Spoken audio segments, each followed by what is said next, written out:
진해 동부교회 신혜숙 사모님과 김기혜 목사님은 하나님을 사랑하고 서로를 뜨겁게 사랑하면서 40년 목회를 해오셨는데요. 옛들에 핀 호야꽃처럼 아름다운 이야기 전해드릴게요. 어린 시절 순수한 마음으로 내 꿈은 복음 전하는 목사가 되고 싶었고, 목사가 안 되면 사모라도 되겠다고 했다. 그러나 나이 들어 청년이 되자 세상에는 재미있는 일들 즐길 거리가 많다는 것을 알고는 평신도와 결혼하여 적당히 세상 재미도 보고 교회 봉사도 하면서 살겠다는 생각을 하게 되었다. 그래서 하나님과 타협하려고 다시 기도했다. 하나님, 사모는 제게 안 맞는 것 같아요. 그냥 평신도로 교회 잘 섬기고 남편이 장로가 되도록 도우고 헌금도 많이 할게요. 그런데 어느 집사님이 신학생을 소개해 주어 만났더니 대화를 시작하자마자 말이 너무나 잘 통했다. 우리는 첫 만남에서 3시간도 넘게 계속 이야기를 나누었고 전혀 지루하지 않았다. 나는 두 번째 만났을 때 왠지 이 사람과 결혼할 것 같은 불안한 예감이 들어 양산 감림산 기도원에 가서 3일 금식하며 기도했다. 하나님, 저는 사모가 될 자격이 없습니다. 몸도 약하고 일도 잘 못해요. 주님이 더 잘 아시잖아요. 그런데 갑자기 큰 음성이 들렸다. 네가 하는 것이 아니라 내가 하게 할 것이다. 네 힘으로 하는 것이 아니라 감당할 힘을 주는 이도 나다. 그 음성이 가슴을 팍 치며 마음에 들려왔다. 그 소리를 듣자 나는 충격을 받고 바닥에 엎어졌다. 눈물 콧물 쏟으며 그동안의 죄를 회개하는 기도가 몇 시간 동안 쏟아져 나왔다. 주님이 가라시면 가겠습니다. 주님이 하라시면 하겠습니다. 기도를 마치고 산에서 내려가는 길은 완전히 다른 새로운 세상으로 바뀌어 있었다. 온몸에 새 힘이 솟아오르고 발걸음이 그렇게 가벼울 수 없고 화단의 꽃들과 나비도 그렇게 이쁠 수가 없었다. 결혼과 동시에 나는 27살의 사모가 되자 참 두려웠다. 사모로서 어떻게 살아야 할지, 목회자인 남편을 어떻게 내조해야 하는지 아무것도 몰라 서점에 가서 사모학이라는 책과 사모들이 쓴 책을 사서 읽었다. 하지만 그 책들을 읽으면서 나는 오히려 좌절했다. 교인들보다 먼저 새벽 3시부터 교회 가서 기도하는 사모님, 매일 밤마다 교회 와서 철야기도 하는 사모님, 남편 목사님을 도와 교회를 부흥시킨 사모님들의 이야기를 읽으며 더욱 두려워졌다.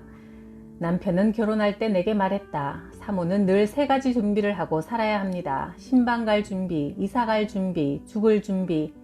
사모는 교회에서 보일 듯 말 듯 해야 합니다. 너무 설쳐서 드러나도 안 되고 너무 뒷전에 있어 안 보여도 안 되고 보일 듯 말 듯. 그리고 사모는 교인 가정에 공식적으로 신방은 가되 사적으로 놀러 가면 안 되며 교인 중에 특별히 가깝게 지내거나 친한 사람이 있어서도 안 됩니다. 사모는 교회 안에서 어떤 지위도 없지만 모든 곳에 다 있어야 하는 애매한 자리, 외로운 자리였다. 나는 구역장을 맡아 14년 동안 구역 예배를 이끌었고 화요일에는 노인대학에서 성경 이야기를 전해드리고 수요일에는 유치원 설교, 교회 신방 일정이 생기면 남편과 함께 동행했으며 하루에 2번씩도 장례 예배에 뛰어다녔다. 토요일에는 결혼식이 많아 일주일 내내 쉬는 날이 없을 때가 많았다. 힘들었지만 주님께서 맡기신 일이라 생각하고 앞만 보고 열심히 달려왔다. 그런데 점점 시간이 갈수록 과부하가 걸리기 시작했다. 늘 피곤한 상태로 살다 보니 편도가 심하게 부어 물도 삼키기 힘들게 되고 몸살을 자주 앓았으며 신경성 위장병으로 소화제를 달고 살았다. 늘 마음을 조아리며 살얼음판을 걷는 느낌으로 마음을 편하게 내려놓지 못하고 항상 마음을 들고 살았다. 사모가 된 후부터 한 번도 마음 편히 살지 못했는데 그건 남편도 마찬가지였다. 이렇게 지친 우리가 목회를 계속하면 앞으로 우리 교회는 부흥하기 힘들겠다는 생각이 들어 조기 은퇴를 결심했다. 동부교회에서 30년 동안 목회한 만 60세에 은퇴했다. 많은 사람들이 물었다. 목사님, 왜 그렇게 빨리 은퇴를 해요? 너무 빠르지 않아요? 남편은 대답했다. 나이로 봐서는 좀 빠른 듯 하지만 한 교회에서 30년 동안 목회했으니 저는 만기 제대를 한 거라고 생각합니다. 제 그릇은 여기까지라 교회를 위해 더 능력 있는 후배 목사에게 담임 목사 자리를 내어주고 이젠 강단에서 내려와 제가 설교했던 대로 강단 아래에서 교회를 위해 충성하는 삶을 한번 살아보고 싶습니다. 남편이 말했다. 여보, 나도 은퇴하면 부엌을 장악해야겠어. 남자들이 은퇴하면 매일 집에 있으면서 삼식이가 되어 눈칫덩어리가 된다는데 나는 내가 직접 요리해서 절대로 눈칫덩어리가 되지 않고 당신을 섬길 거야. 그 말대로 남편은 은퇴 후 부엌을 장악하고 요리하기 시작했다. 핸드폰에 레시피를 잔뜩 저장해두고 그날 하고 싶은 요리를 정하여 직접 장을 보고 요리한다. 나는 요리에 별 취미가 없는데 남편은 요리가 재미있다며 새로운 취미 생활을 찾았다며 즐거워한다. 남편은 손도 빠르고 음식도 맛있게 한다. 덕분에 나는 날마다 세상에서 최고로 맛있는 밥, 남이 해주는 밥, 그것도 남편이 해주는 밥을 먹고 산다.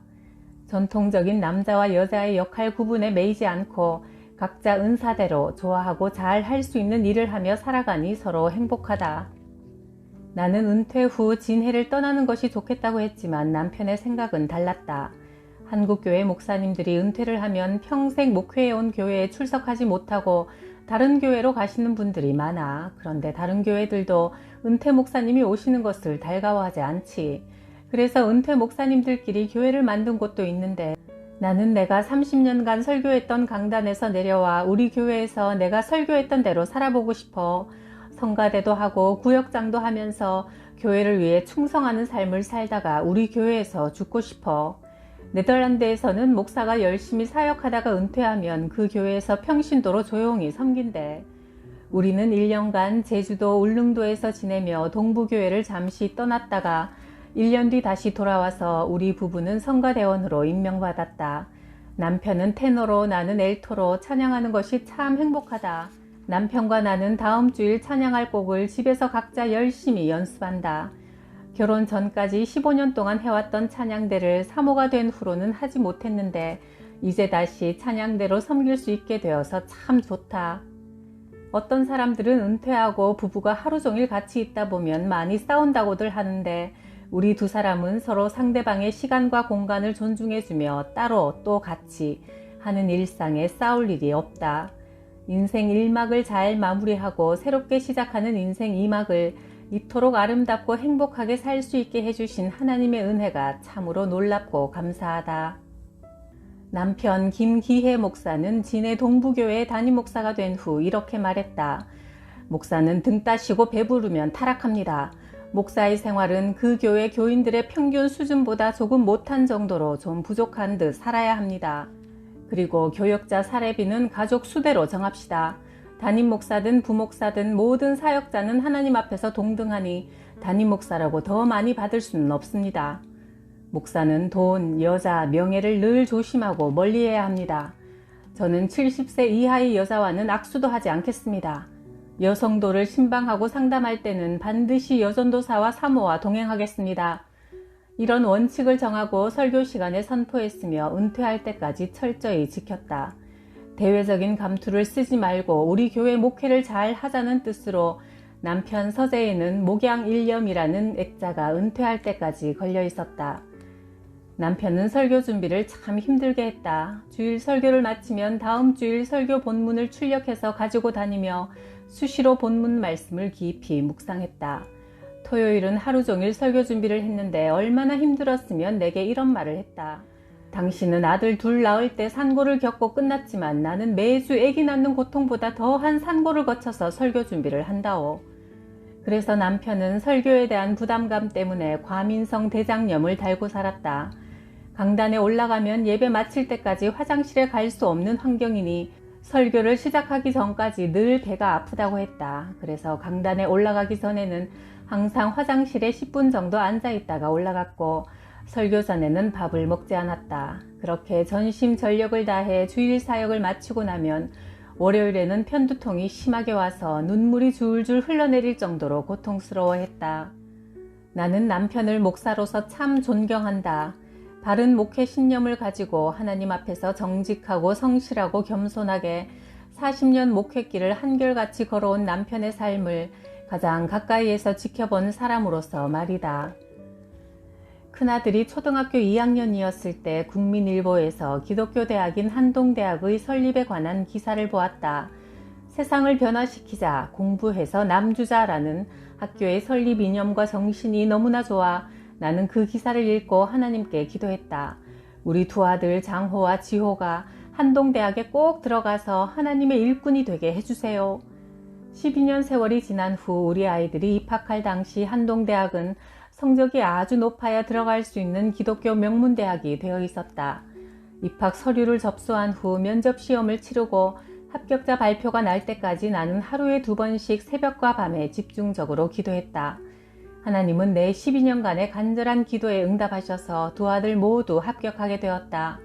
합격 소식을 들었을 때 눈물을 흘리며 감사드렸다. 서울대학, 하버드대학에 합격한 것보다 하나님의 대학에서 공부할 수 있게 된 것이 너무나 감사했다. 나는 대학생이 된 아들들에게 너희는 이 세대를 본받지 말고 오직 하나님의 선하시고 기뻐하시고 온전하신 뜻이 무엇인지 분별하라는 로마서 12장 2절 말씀을 늘 기억하고 세상 문화에 물들지 않도록 당부했다. 두 아들은 좋은 교수님들, 앞서가는 선배들, 멋진 친구들과 함께했던 대학 생활이 참 좋았다고 말한다. 큰아들은 대학에서 컴퓨터공학을 전공하고 하나님 은혜로 네이버에 입사했다. 하나님과 사람 앞에서 신실했던 요셉으로 인해 보디발의 가정이 번창하고 이집트 나라가 복을 받은 것처럼 우리 아들을 통해 네이버 회사가 복을 받고 번창하기를 기도하고 있다. 둘째 아들은 대학 졸업을 앞두고 취업하기 전에 자신의 20대 인생에서 1년이라는 시간을 하나님께 드리고 싶다며 온두라스에서 선교사님이 운영하는 국제학교 영어교사로 1년 6개월간 봉사했다. 그 후 150대 1의 경쟁률을 뚫고 의류 무역회사인 세아상력에 입사했고 3년간 과테말라에서 해외 근무를 했다. 지금은 대학원에서 통번역 공부를 하고 있다. 앞으로 실력 있는 통역사, 번역사가 되어 온 세상에 복음을 전하는 자로 쓰임받기를 기도한다. 아들들이 무슨 일을 하고 어떤 삶을 살든 하나님께 영광 돌리는 자가 되기를 바랄 뿐이다. 김정한 목사님의 아내 트루디 사모님은 1959년에 한국에 오셔서 지난 60년 동안 한국인보다 더 한국인처럼 살아오셨는데요. 한국에 왜 시집 왔나 한번 들어보세요. 우리 부부가 미국에서 결혼하고 1959년 한국에 온 후 남편은 1960년부터 수원중앙침례교회 협동목사로 일했고 66년에 담임 목사로 부임했지만 사례비는 1980년부터 받기 시작했다. 그 전까지는 미국 기독봉사회에서 보내오는 적은 선교비로만 살았다. 남편은 극동방송 사장으로 일하면서도 월급을 받은 적이 없고 오히려 집회에 가서 받은 사례비도 모두 극동방송에 입금한다. 주변에서 이유를 물으면 모금과 자원봉사로 운영되는 방송사 사장이니 당연한 일이라고 말한다. 사람들이 남편에게 개인적으로 주는 선교비는 모두 비서가 관리한다. 남편은 그 돈으로 어려운 이들을 도와주고 기념일이 되면 방송 후원자들에게 작은 선물을 보낸다. 남편은 선교 초기에 여러 가지 일을 해도 월급은 한 곳에서만 받는다는 원칙을 세운 뒤 지금까지 지키고 있다. 그 철칙은 두 아들에게로 이어져 요셉과 요한도 교회에서만 사례비를 받는다. 집회에 강사로 참여해 받은 사례비는 모두 선교 헌금으로 쓴다. 나 역시 중앙유치원 원장으로 36년간 일하면서 내 월급을 내가 써본 기억이 없다. 직원에게 월급 통장을 맡겨놨다가 유치원에서 돈이 필요하면 찾아오게 했다. 유치원이 늘 돈이 부족해 교회에서 지원을 받고 있는데 내 목만 덜렁 챙길 수는 없었기 때문이다. 여보, 나 생활비 좀 줘요. 나는 돈이 필요할 때면 남편에게 조금씩 타서 썼다. 내가 이런 말을 하면 에이 설마 지금도 그렇게 하세요? 라며 믿지 않는 사람도 있었는데 사실이다. 신혼 초에는 시장 갈 때마다 500원, 1000원씩 받던 게 조금씩 인상되어 지금은 생활비로 100만원 정도 받아 쓴다. 교인들이 이것저것 생활에 필요한 것들을 가져다 주고 남편은 선교를 위해 한 달에 절반 정도 집을 비우니 생활비가 그리 많이 들지 않는 데다 혹시 먹을 게 없으면 아래층 아들네 집에 가서 얻어먹어도 되니 걱정 없다. 요즘은 돈에 매인 사람들이 많아 목사 아내들조차 돈에 예민하게 반응할 때가 있다. 하지만 나는 돈이 많지 않아도 하나님 뜻대로 사는데 문제가 없다고 생각한다. 꼭 필요할 때는 어떤 경로를 통해서든 주님이 채워주신다는 걸 믿기 때문이다. 2000년 1월 호주 멜버른에서 전 세계 침례교 대표 만여 명이 참석한 가운데 침례교 세계연맹 총회가 열렸다. 이날 남편 김정한 목사는 동양인으로는 최초로 총회장으로 선출되는 영광을 누렸다. 1억 5천 명의 세계 침례교인을 대표하는 한국인 목사라니 자랑스러운 일이었다. 당시 김대중 대통령도 축전을 보내 진심으로 축하한다며 기뻐하셨다. 한국에 돌아온 뒤 가까운 어떤 분이 축하 선물로 고급 승용차를 선물했다. 남편은 평소에 경차를 타고 다녔기에 청와대나 정부기관에 들어갈 때면 입구에서 막힐 때가 종종 있었다. 하지만 남편은 그 선물을 거절하기 위해 기름값을 대주면 타겠다고 했는데 그분은 한 달에 기름값 명목으로 50만 원을 통장으로 보내기 시작했다. 유명해지니까 좋은 점도 많네요. 나는 남편이 총회장 당선 이후로 우쭐해지면 어쩌나 하는 마음에 남편을 은근히 떠보았다. 그런데 남편은 오히려 내게 혹시 총회장 부인이라고 누구에게 덕볼 생각은 하지 말아요 하면서 주의를 주었다. 남편은 이 일로 혹시 내가 우쭐해지면 어쩌나 걱정이 되었던 모양이다. 사람들은 목사님께서 그렇게 유명하시니 사모님은 얼마나 좋으세요 하지만 천만의 말씀이다.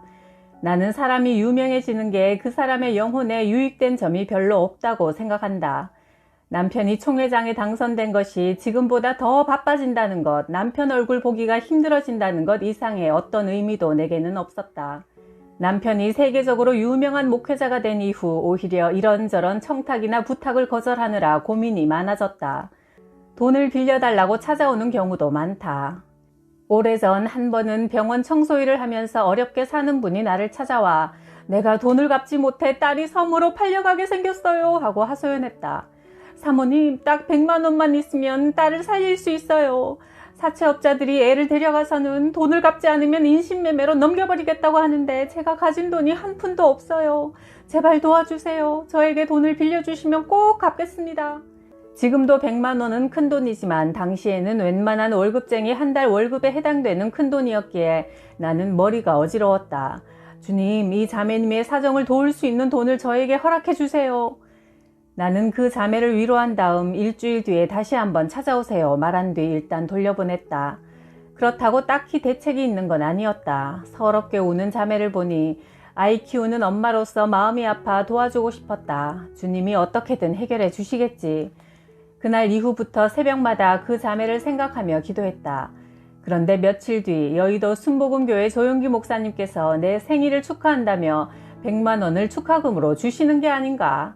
그 자매에게 필요한 금액을 딱 맞춰주시다니 정말 주님은 완벽한 분이라고 혼자 감탄했다. 이건 하나님이 그 자매를 도우라는 뜻으로 주신 거야. 혹시 그 자매가 내게 거짓말을 한 것이라 해도 나보다 가난한 사람이니 어떻게든 돈 쓸 일이 있겠지. 나는 다음 날 그녀에게 두 말도 않고 돈을 건넸다. 그런데 내게 100만 원을 받아간 뒤부터 그 자매가 나를 슬슬 피하는 게 아닌가. 내가 돈을 갚으라고 독촉하는 것도 아니고 그저 딸이 어떻게 되었는지 궁금해서 말이라도 붙이려 하면 급한 일이 있었어요 라며 자리를 피했다. 나는 기도로 받은 돈이니 미련을 두지 않기로 했다. 그런데 10여 년이 훌쩍 지난 어느 가을 저녁 학교 여직원이 어떤 분이 사모님을 찾아왔어요 라면서 전화를 걸어왔다. 누구냐고 물으니 은혜 입은 사람이라고 전해달랍니다 했다.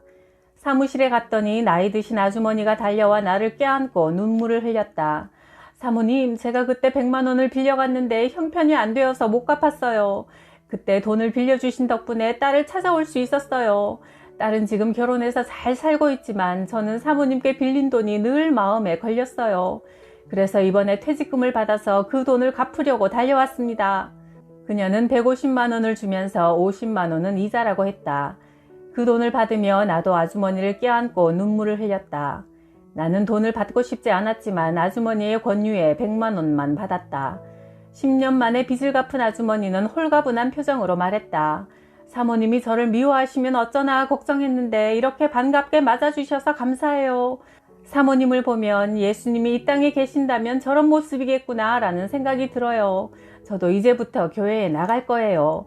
돈을 갚고 나니 마음이 너무 후련하네요. 사람들은 내게 유머 감각이 뛰어나다고 이야기한다. 한 번은 아들 요한이와 함께 어느 교회에 강연을 갔다. 목사님이 강사인 나와 요한이를 소개하는데 내 나이를 10살이나 많게 소개했다. 당시 나는 74세였는데 목사님은 나를 84세 호호 할머니로 소개한 것이다. 나도 여잔데 나이를 10살이나 많게 소개했으니 기분이 좋을 리가 없었다. 나는 옆자리에 앉은 요한이에게 He's laughing and falling 이라고 이야기했다. 그러자 요한이 무슨 뜻인지 모르겠다고 표정을 지었다. 나는 한국말로 목사님이 웃기고 자빠졌다고 라고 이야기했다. 요한은 내 이야기가 끝나자마자 강연을 시작했는데 웃음을 참지 못하고 성도들에게 조금 전의 상황을 다 털어놔 버렸다. 덕분에 그날 강연은 웃음바다 속에서 치러졌다. 나는 사람들이 웃는 모습이 좋다. 내 작은 유머 한마디가 하루의 피로를 잊게 할 만큼 활짝 웃게 하는 게 참 좋다. 그래서 아직도 유머 감각만큼은 누구에게도 뒤지지 않고 내 안에 잘 간직하고 있다. 한 번은 아들이 손자를 낳는데 이름을 순종이라고 하자고 했다. 그래서 내가 한마디 했다. 걔가 어떻게 순종이냐, 잡종이지. 모두들 배를 잡고 웃어댔다. 요즘은 외국인을 차별하는 일이 덜하지만 예전엔 혼혈아에 대한 사회적 편견이 무척 심했다. 첫째 아들 요셉은 미국인과 한국인의 외모를 조금씩 닮은 자신의 정체성에 대해 고민했다. 어릴 때 내 손을 잡고 걸어가다가 사람들이 쳐다보면 손을 놓고 싶은 적도 많았다고 한다. 엄마가 미국 사람이 아니라면 내가 덜 힘들 텐데 라며 어린 마음에 애를 태웠던 것이다. 한 번은 방송에 출연한 요셉이 어릴 때는 뾰족한 코가 싫어서 납작하게 만들려고 방바닥에 코를 대고 잔 적도 있다고 말해 사람들이 눈시울을 적시기도 했다. 나는 요셉이 잠들고 난 뒤에 항상 아들의 침대 앞에 무릎을 꿇고 한국에서 훌륭한 인물로 성장할 수 있도록 도와주세요 라고 주님께 기도했다. 요셉은 어릴 때 함께 살던 선교사 자녀들이 서울에 있는 외국인 학교에 다니자 자신도 그 학교에 가길 원했다. 하지만 남편은 목사 자녀라면 교인들의 자녀와 함께 공립학교에 다녀야 한다. 목사 자녀가 비싼 돈을 들여 외국인 학교에서 특권을 누린다는 건 용납할 수 없다고 했다. 나는 남편의 확고한 뜻을 확인한 뒤 요셉을 잘 타일렀다. 너는 한국 사람이야. 그러니 한국 학교에 다녀야 해.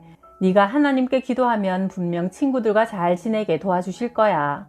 그러나 한국 아이들은 혼혈아 요셉을 종종 따돌렸고 어느 날 학교에서 돌아온 요셉이 소파에 털썩 주저앉더니 사는 게 참 힘들어요. 난 도대체 한국 사람이에요? 미국 사람이에요? 라고 불만을 터뜨렸다. 고작 10살밖에 안 된 아들 입에서 그런 말이 나왔으니 내 가슴이 얼마나 아팠겠는가. 그 이후 남편은 요셉을 강사로 가는 집회에 꼭 데리고 다녔다. 혼혈아인 아들에게 자신감을 갖도록 한 배려였다. 후에 요셉은 아버지가 수많은 미군들 앞에서 설교하는 모습을 보며 컴플렉스를 조금씩 극복할 수 있었다고 한다. 남편은 1973년 100만 명이 모인 빌리 그레이엄 전도대회 마지막 날에도 요셉을 여의도 광장에 데리고 갔다. 요셉은 아버지가 수많은 군중 앞에서 통역하는 모습을 보고 아버지가 훌륭한 일을 하는 사람이라는 사실에 위안을 얻고 자신감을 회복했다. 성인이 된 요셉은 한국인 청소년들을 대상으로 미국에서 열린 집회에서 자신이 혼혈아로 겪은 아픔을 전하여 강당이 울음바다가 되었다. 여러분은 미국 시민권을 갖고 있지만 뿌리는 한국인입니다. 제일 중요한 건 천국 시민권입니다. 여러분은 세계 여러 민족을 섬길 수 있는 국제적인 인물로 성공할 수 있습니다. 하나님의 위대한 축복의 도구가 바로 여러분입니다. 요셉은 그 집회를 통해 24살의 유명 강사가 되어 미국 각 도시를 다니며 수만 명의 청소년들에게 복음을 전했다. 갱단에 들어갔던 아이들은 울면서 회개했고 그중 목사가 된 이들도 있다. 그때 요셉은 내게 이렇게 말했다. 어릴 때는 어머니를 부끄럽게 여기고 제가 혼혈아로 태어난 게 원망스러웠는데 오늘날 제가 이렇게 쓰임받게 될 줄 몰랐어요. 하나님이 어머니를 한국에 보내시고 제가 다시 미국에 와서 한국 청소년들에게 용기를 불어넣는 건 모두 하나님의 놀라운 섭리예요. 어머니 고마워요. 그때 나는 요셉의 이야기를 들으며 마음속으로 뜨거운 눈물을 흘렸다. 심겨진 그곳에서 꽃을 피워라. 이것이 내 좌우명이다. 즉 현재 삶의 자리에서 작은 일에도 하나님께 하듯 최선을 다하라는 뜻이다. 나무는 심긴 자리가 마음에 들지 않는다고 다른 데로 옮길 수가 없다. 비바람이 불고 폭풍우가 쳐도 뿌리 내린 그 자리에서 묵묵히 견뎌낼 뿐이다. 이렇게 힘든 시간을 지낸 후에야 드디어 아름다운 꽃을 피우고 열매를 맺는다. 결혼 후 아무것도 모르는 24살 어린 나이에 오로지 남편 하나만 믿고 한국 땅에 왔다. 그리고 얼마 후 책을 읽다가 이 글을 보고 그날 이후 한국 땅에서 아름다운 꽃을 피워야겠다고 결심했다. 지금 내가 하는 일이 가장 중요하고 지금 내 옆에 있는 사람이 가장 소중한 사람이라는 마음으로 살아간다면 이보다 더 행복한 삶은 없을 것이다. 또한 나는 온 가족이 식사하면서 볼 수 있도록 부엌 한쪽에 이런 글을 붙여놨다. 자주 웃고 많이 사랑하세요. 아름다운 것들에 감사하고 남의 모습에서는 장점만 보세요. 그리고 다른 사람을 위해 자신을 기꺼이 내어주는 사람이 진정으로 성공한 사람입니다. 우리 집에는 아주 작은 방이 하나 있다. 침실 옆에 달려있는 기도실인데 한 사람이 겨우 들어갈 정도의 작은 공간이다. 이곳에서 우리 부부는 매일 기도한다. 어떨 때는 시간 가는 줄 모르고 한참을 기도할 때도 있고 어떤 때는 아주 짧은 시간 기도하기도 한다. 기도가 필요하다는 것은 우리 삶이 스스로의 힘만으로는 살 수 없다는 것을 겸손하게 인정하는 것이다.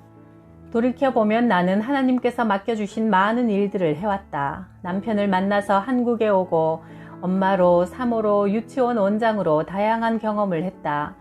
사람은 한 치 앞의 일도 보지 못하는 연약한 존재다. 우리는 때로 모든 걸 내 손에 움켜쥐고 내 뜻대로 행할 수 있다고 믿지만 우리 인생을 계획하시고 우리 발걸음을 인도하시는 분은 하나님이시다. 나는 늘 내 생각보다 주님의 생각이, 내 마음보다 주님의 마음이 드러나기를 소망해왔다. 누구에게나 삶은 힘들고 어려운 것이지만 나 자신을 십자가 앞에 내려놓고 하나님 말씀에 순종하는 것만큼 행복한 건 없다. 그래서 나는 천국 가는 그날까지 내 삶의 주도권을 예수님께 더 많이 내어드리려 한다. 힘들고 고난 가운데 처해 있는 분은 그 무거운 짐을 예수님께 맡겨드리길 바란다. 그리고 지금 주님이 기뻐하시는 일을 하고 있다면 힘들더라도 그 일을 멈추지 말고 계속 이어가라고 말해주고 싶다. 주님을 위해 하는 수고는 결코 헛되지 않기 때문이다.